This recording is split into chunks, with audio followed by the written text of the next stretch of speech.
Hello dear friends, welcome back to my new video of lipid series.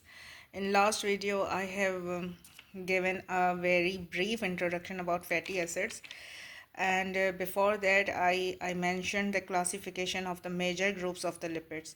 So fatty acids are the derived lipids, और derived lipids वो होते हैं जो simple और compound lipids के breakdown के बाद हमें मिलते हैं, और उसमें हमने सबसे पहली जो एग्जांपल जो हम अब आज डिटेल में पढ़ेंगे वो है फैटी एसिड्स। मोनोकार्बोक्सिलिक एसिड में थोड़ा सा और रिपीट कर देती हूँ basics about the fatty acids.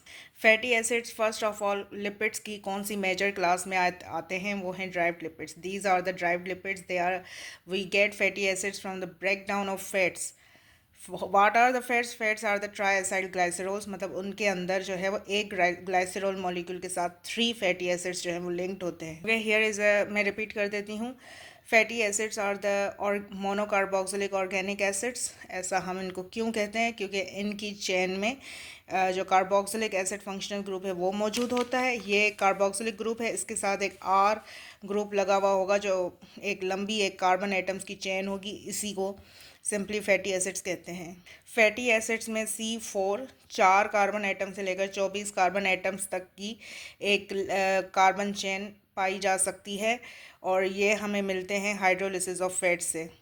So dear friends, जितने भी ड्राइव्ड लिपिड्स होते हैं वो सिंपल या कंपाउंड लिपिड्स की ब्रेकडाउन जो है वो डेरिवेटिव्स होते हैं या ब्रेकडाउन प्रोडक्ट्स होती हैं। जैसे फैट्स जो हैं वो सिंपल लिपिड्स हैं, तो उनके ब्रेकडाउन से जो है वो हमें फैटी एसिड्स मिलते हैं, इसलिए ड्राइव्ड लिपिड्स की क्लास में आते हैं। I will start the main topic of today's video, and that is the classification of fatty acids or the types of fatty acids. So there are two major types. One is straight chain and branch chain.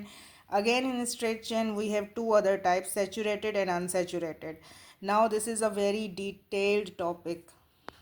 So I'm going to discuss in detail about the classification, nomenclature, and their dietary sources. Three main topics I will cover in this video: classification, their types of fatty acids, and their nomenclature, how to name them, इनके chemical नाम कैसे किस system के तहत लगाए जाते हैं, कैसे लगाए जाते हैं, केमिकल नेम्स इनके क्या होते हैं। इसके अलावा ये कौन सा फैटी एसिड किस डाइटरी सोर्स से हमें मिलता है, ये सारी चीज़ें आज हम इस वीडियो में डिटेल में समझेंगे। So dear friends, fatty acids को जो है वो मेन टू टाइप्स में जो है वो डिवाइड किया गया है, एक स्ट्रेट चेन और ब्रांच चेन।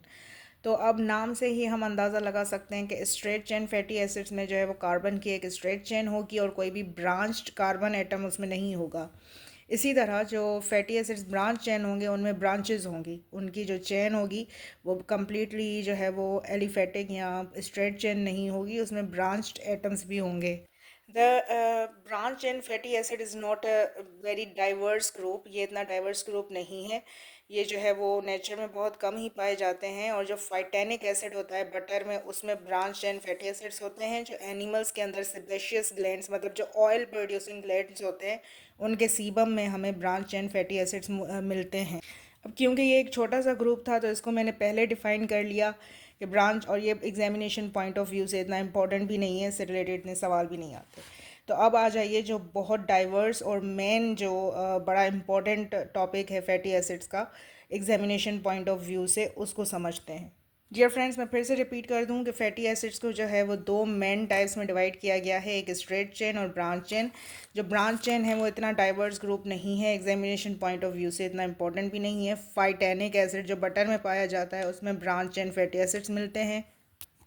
और जो एनिमल्स के अंदर सिबेशियस ग्लैंड्स होते हैं, जो एनिमल्स के अंदर ऑयल प्रोड्यूस होता है उनकी स्किन से, जो सीबम प्रोड्यूस होता है, उसमें ये ब्रांच चेन फैटी एसिड्स पाए जाते हैं।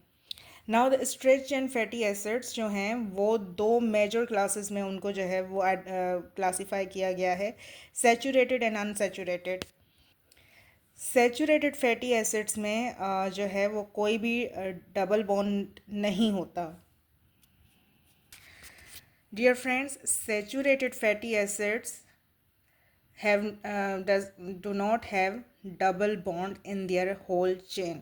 फैटी एसिड्स की जो पूरी चेन होती है उसमें कोई डबल बॉन्ड नहीं होता, इसलिए इनको सैचुरेटेड कहा जाता है। फॉर एग्ज़ाम्पल मैंने यहाँ पे एक छोटा सा एक स्ट्रक्चर बनाया है आपको समझाने के लिए कि सैचुरेटेड फैटी एसिड्स को सैचुरेटेड क्यों कहते हैं। क्योंकि ये जो चेन है इसमें कोई भी डबल बॉन्ड नहीं है और ये सारे बॉन्ड्स जो हैं इनमें हाइड्रोजन लगा हुआ होता है, ठीक है, लाइक दिस इज़। तो ये ऑलरेडी जितनी भी कार्बन की वैलेंसी है या जितने भी हाइड्रोजन की स्पेस जो है, कैपेसिटी है, वो सारी ऑलरेडी फिट होती है और इसमें एक और हाइड्रोजन ऐड नहीं हो सकता। अगर आपको कोई एक और हाइड्रोजन इसके अंदर ऐड करना है तो इसका ये जो बेसिक स्ट्रक्चर है, मेन स्ट्रक्चर, इसको ब्रेक डाउन करना होगा। Saturation means there is no space to add any other hydrogen inside it. इसके स्ट्रक्चर में कोई और हाइड्रोजन के ऐड करने की कोई गुंजाइश नहीं है, ये ऑलरेडी हाइड्रोजन एटम्स से ये सैचुरेटेड है। जबकि जो अनसैचुरेटेड होते हैं उसमें डबल बॉन्ड्स होते हैं। तो डियर फ्रेंड्स, यहाँ से हम एक एग्जांपल समझते हैं। पता नहीं ये मैंने स्ट्रक्चर सही से बनाया या नहीं, लेकिन बस मैं आपको एक कॉन्सेप्ट समझाना चाहती हूँ कि जो अनसैचुरेटेड होगा उसमें उसके स्ट्रक्चर में कोई ना कोई डबल बॉन्ड होगा, जैसे ये है और ये है। इसलिए इसको अनसैचुरेशन कहा जाता है कि अगर हम इस डबल बॉन्ड को ब्रेक डाउन कर दें तो एक और हाइड्रोजन के ऐड होने की कैपेसिटी इसके अंदर मौजूद है। डियर फ्रेंड्स, जब एक डबल बॉन्ड आप इसमें से तोड़ेंगे तो एक और हाइड्रोजन एटम जो है वो इसके अंदर ऐड हो सकता है। That's why it is called unsaturated. मतलब इसके अंदर एक और हाइड्रोजन एटम के ऐड होने की कैपेसिटी इनके अंदर मौजूद होती है। अगर एक और दो डबल बॉन्ड्स हैं, एक और डबल बॉन्ड हम तोड़ दें तो एक और हाइड्रोजन इसके अंदर ऐड हो जाएगा इसके स्ट्रक्चर में। That's why these are called the unsaturated fatty acids. Now coming back to our main topic, stretch and fatty acids are divided into saturated and unsaturated. Saturated और unsaturated का difference हमने बहुत अच्छे से समझ लिया। Saturated में सारा जो उसमें कोई डबल बॉन्ड नहीं होता, there is no double bond in saturated and there is no capacity to add more hydrogen into this structure. And in unsaturated fatty acids there are double bonds present and there is a capacity to add more hydrogen into the structure. Now saturated fatty acids are again divided into two categories. Okay, saturated और unsaturated दोनों की दो दो categories में दोनों को divide किया गया है। पहले सैचुरेटेड को समझ लेते हैं। सैचुरेटेड में दो और कैटेगरीज पाई जाती हैं, lower fatty acids and higher fatty acids. It is very easy to understand. 10 या 10 से ज़्यादा कार्बन एटम्स की चेन होगी तो वो लोअर फैटी एसिड्स कहलाएंगे। ज़्यादातर मिल्क में आपको ऐसे लोअर फैटी एसिड्स मिल जाते हैं। हायर फैटी एसिड्स वो होंगे जिनमें 10 से ज़्यादा लंबी चेन होगी, जैसे palmitic acid and stearic acid fatty acids के नाम हैं ये। अगर 10 कार्बन एटम से ज़्यादा चेन होगी फैटी एसिड्स की तो वो हायर फैटी एसिड्स कहलाएंगे और उनकी एग्जांपल है पाल्मिटिक एंड स्टीरिक। और जो लोअर फैटी एसिड्स हैं वो 10 या 10 से थोड़ा कम, उस acetic acid and butyric acid उसकी एग्जांपल हैं। Now there is a list of saturated fatty acids.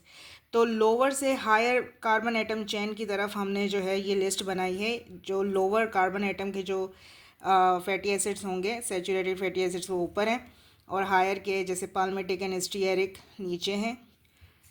तो acetic acid, propionic acid, butyric acid, caproic acid, palmitic acid, stearic acid, ये सिर्फ नाम याद करने होते हैं।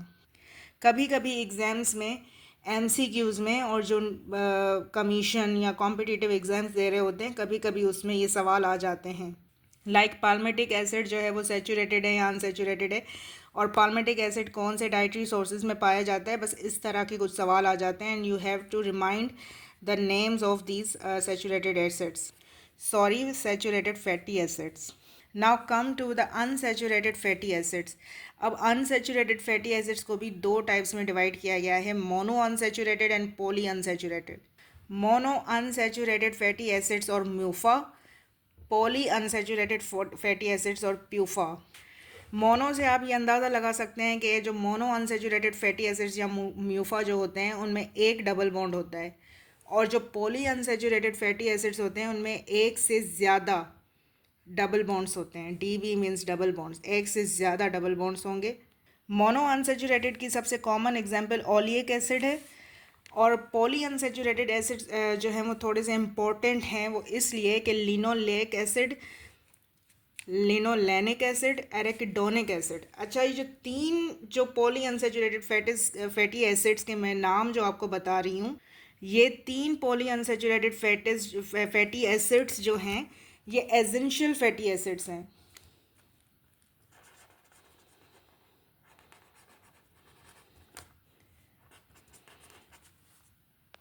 Dear friends, essential fatty acids का मतलब ये है कि ये जो हमारी बॉडी है, ये हमारी बॉडी में खुद से सिंथेसाइज नहीं हो सकते किसी भी मेटाबॉलिक प्रोसेस से, तो ये हमें डाइट में लेने लाजमी होते हैं। ये हमें डाइटरी सोर्सेज से लेने होते हैं। हमारी डाइट में एसेंशियल फैटी एसिड्स का होना बहुत ज़रूरी है ताकि वो हमारी बॉडी में जो एसेंशियल फैटी एसिड्स हैं उनका फंक्शन परफॉर्म हो सकता है सिर्फ डाइटरी सोर्सेज से। तो इन 3 पॉली अनसेचुरेटेड फैटी एसिड्स को याद कर लें बहुत अच्छे तरीके से। लिनोलेइक एसिड, इसमें 2 डबल बॉन्ड होते हैं। लिनोलेनिक में 3 होते हैं। एरेकिडोनिक में 4 डबल बॉन्ड्स होते हैं। मोस्ट इम्पॉर्टेंट हैं ये 3 क्योंकि ये 3 एसेंशियल फैटी एसिड्स भी हैं। ये हमें सिर्फ डाइटरी सोर्सेज से मिलते हैं। हमारी बॉडी जो है वो खुद से इनको सिंथेसाइज नहीं कर सकती। तो डियर फ्रेंड्स, ये जो टाइप्स थी फैटी एसिड्स की, इसका टॉपिक यहाँ पे ख़त्म होता है। अब हम जो अगला टॉपिक जो डिस्कस करने वाले हैं वो इनके डाइटरी सोर्सेज हैं। तो dear friends, saturated fatty acids जो होते हैं वो मोस्टली रूम टेम्परेचर पे सॉलिड होते हैं, लाइक फैट्स। या जैसे आप कोकोनट ऑयल देखें तो वो सर्दियों में जम जाता है, फिर जब गर्मियाँ आती हैं तो उसमें वो लिक्विड हो जाता है। ये सॉलिड होते हैं मोस्टली और टाइटली पैक्ड होते हैं, और ये ब्लड में जो है वो बॉडी में कोलेस्ट्रॉल बढ़ाने का एक बहुत बड़ा सोर्स भी हो सकते हैं, बैड कोलेस्ट्रॉल सॉरी। और जो फैटी एसिड्स हमारे जो अनसेचुरेटेड होते हैं ये मोस्टली ऑयल्स में होते हैं। इनमें डबल बॉन्ड्स होते हैं जिसकी वजह से इनके स्ट्रक्चर में एक टेढ़ापन, किंक जिसको कहते हैं किंक, प्रोड्यूस होता है, जिसकी वजह से ये मोस्टली लिक्विड फॉर्म में होते हैं, मोस्टली ऑयल्स में पाए जाते हैं। Now coming back to the essential fatty acids, as I have told you, essential fatty acids are those which our body cannot synthesize and we have to take them in our diet. They are taken by the dietary sources. तो उसमें सबसे पहले जो है आपको रट लेना है कि 3 essential fatty acids कौन से हैं। पॉली अनसेचुरेटेड फैटी एसिड्स, और उनमें जो 3 एसेंशियल आते हैं वो हैं linoleic acid, peanut oil, corn oil, cotton seed oil, soybean, egg yolk. ये जो है वो मेजर सोर्सेज हैं लिनोलेइक एसिड के। इसके अलावा लिनोलेनिक एसिड है। लिनोलेनिक एसिड में लिनसीड ऑयल, रैपसीड ऑयल और फिश लिवर ऑयल, जो फिश का जो लिवर, जो कॉड लिवर ऑयल जिसको हम कहते हैं, उसमें हमें लिनोलेनिक एसिड जो है वो बहुत ज़्यादा पाया जाता है। एरेकिडोनिक एसिड जो है वो पीनट और लिवर, जो डिफरेंट एनिमल्स के जो लिवर होते हैं उसमें एरेकिडोनिक एसिड पाया जाता है। अब एरेकिडोनिक एसिड से रिलेटेड एक और भी एक इम्पॉर्टेंट चीज़ है जो कि मैं आपको बताऊंगी। डियर फ्रेंड्स, जैसे मैंने आपको बताया कि जो 3 एसेंशियल फैटी एसिड्स हैं, लिनोलिएक, लिनोलेनिक और एरेकिडोनिक, ये जो है वो हमारी बॉडी सिंथेसाइज नहीं कर सकती, हमें इनको डाइटरी सोर्सेज से ही लेना होता है। लेकिन ये जो एरेकिडोनिक एसिड है ये हमारी बॉडी में सिंथेसाइज हो सकता है लिनोलेइक एसिड से। ये जो लिनोलेइक एसिड है ये जब हमारी बॉडी में जाता है तो 3 स्टेज एक एक जो है वो मेटाबॉलिक रिएक्शन होता है हमारी बॉडी में, जिससे जो है ये एरेकिडोनिक एसिड प्रोड्यूस हो सकता है। लेकिन डायरेक्टली एरेकिडोनिक एसिड भी हमारी बॉडी में प्रोड्यूस नहीं होता, लिनोलेइक एसिड के थ्रू प्रोड्यूस हो सकता है। बट इट इज़ बेटर कि हमें ऐसी डाइट लेनी चाहिए जिसमें ये 3 एसेंशियल फैटी एसिड्स पाए जाते हों। So linoleic acid can be a precursor of arachidonic acid, but arachidonic acid cannot be synthesized directly into our body. Therefore, taking linoleic, linolenic, and arachidonic acid, these are 3 essential fatty acids and very important for our health, and they should be always included in our diet. Okay dear friends, ये video मैं अब यहाँ पे ख़त्म करती हूँ। अब next video में हम इनका जो है वो नॉमेनक्लेचर हम डिस्कस करेंगे, और जो ये 3 एसेंशियल फैटी एसिड्स हैं इनको हम और डिटेल में डिस्कस करेंगे और समझेंगे। Thank you so much and like my videos, please subscribe, like and share my videos and support me.